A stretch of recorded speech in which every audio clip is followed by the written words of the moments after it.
বাংলাদেশ অনেকগুলো বিভিন্ন জায়গায় অনেক কলকারখানা বন্ধ হয়ে পড়ে আছে। আমরা সিদ্ধান্ত গ্রহণ করেছি এই কলকারখানাগুলোকে যত দ্রুত সম্ভব কারণ বের করে যত দ্রুত সম্ভব, যদি দরকার হয় আমরা প্রাইভেটাইজ করবো সেগুলোকে। আরেকটি বিষয় এখানে উঠে এসছে আলোচনায়, বেশ কয়েকজন বক্তা আমার আগে উল্লেখ করেছেন যে একটি সমস্যা আছে এখানে।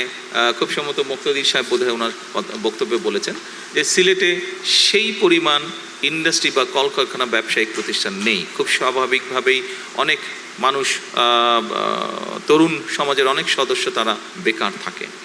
আমি এই কথাটি আপনাদেরকে আগেও বলেছিলাম, যাদের আমার বক্তব্য শোনার সুযোগ হয়েছিল নির্বাচনের পূর্বে, যে আমাদের অনেকগুলো পরিকল্পনা আছে।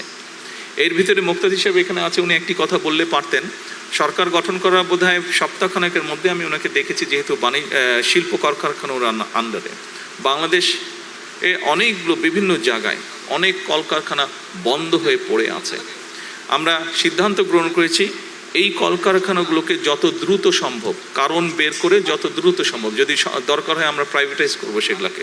যারা এগুলো চালাতে আগ্রহী তাদের কাছে আমরা হ্যান্ড ওভার করবো। অর্থাৎ এই কলকারখানাগুলো আমরা দ্রুত, খুব সম্ভবত এই সপ্তাহে বোধহয় এই ব্যাপারে আপনার সাথে বসার কথা আমার বোধহয় 4 তারিখে, ওই যে অন্য সবাইকে নিয়ে 4 তারিখে এটার ওনারা রিপোর্ট দেবেন আমাকে যে কতটুকু আমরা অগ্রসর হলাম। কাজে আমাদের লক্ষ্যই ছিল, তখনই আমরা বলেছিলাম যে এই কাজটি আমরা শুরু করব, এবং এই কাজটি শুরু করতে পারলে একদিকে সারা দেশে বহু কর্মসংস্থানের ব্যবস্থা হবে। এটি গেল একটি বিষয়।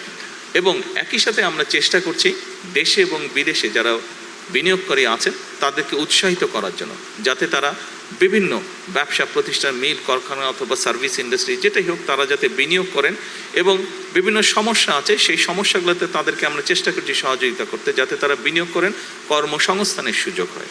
সিলেটে একটি আইটি পার্ক করা হয়েছিল, আইটি পার্কটি সেইভাবে সচল নেই। এই আইটি পার্কটি নিয়ে অলরেডি এর মধ্যে আমাদের আলোচনা হয়েছে, আমাদের যে মন্ত্রণালয় আছে তারা কাজ করছে।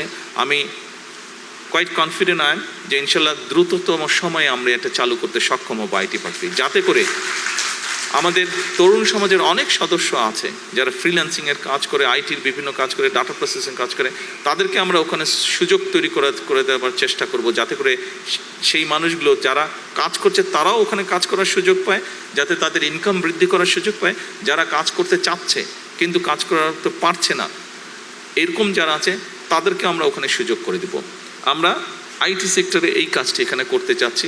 এর বাইরে আমরা বলেছিলাম যে আমরা বিভিন্ন জায়গায় আমরা চেষ্টা করব আমাদের যে ভোকেশনাল ইনস্টিটিউট আছে এগুলোকে আপডেট করতে, মডার্নাইজ করতে, ফলে বিভিন্ন মানুষ যারা আছে যাদের বিভিন্ন শিক্ষাগত যোগ্যতা অনুযায়ী এই মানুষগুলোকে আমরা ট্রেন করব, যাতে করে দেশের ভিতরে এবং দেশের বাইরে তারা কর্মসংস্থানের ব্যবস্থা করতে পারে।